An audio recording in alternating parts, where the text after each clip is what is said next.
अस्सलाम वालेकुम दोस्तों, मैं हूं असलम आलम और आप देख रहे हैं गल्फ़ एक्सपर्ट। दोस्तों, आज की वीडियो में कतर के बारे में 2-3 अपडेट शेयर करने वाला हूं, तो इस वीडियो के साथ आखिर तक ज़रूर बने रहें। आखिर में हम बताएंगे कि अभी कतर में रहने वालों की कुल तादाद कितनी है। कतर में पाकिस्तान एम्बेसी अगली नोटिस तक के लिए बंद कर दी गई है। अगली नोटिस तक उसकी सर्विस बंद रहेगी।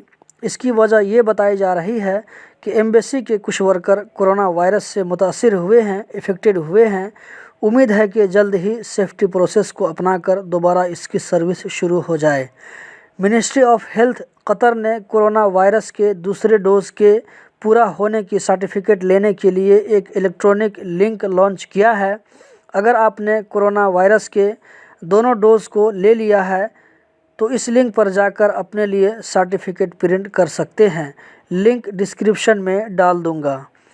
कतर में पिछले कुछ दिनों से कोरोना के केस में लगातार बढ़ोतरी देखी जा रही है।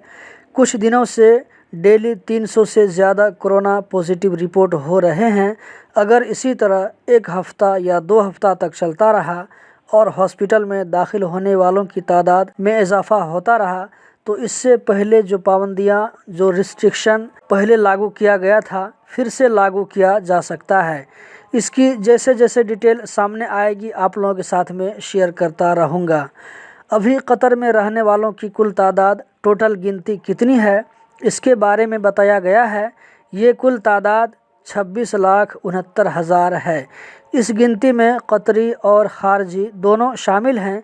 इसमें वो लोग शामिल नहीं हैं जो अभी कतर से बाहर हैं, चाहे वो कतरी हो या खारजी हो।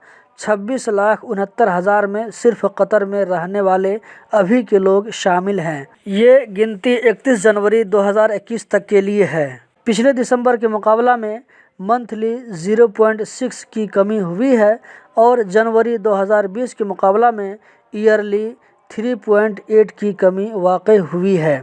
तो दोस्तों, यही थी आज की वीडियो। उम्मीद करता हूँ ज़रूर पसंद आई होगी।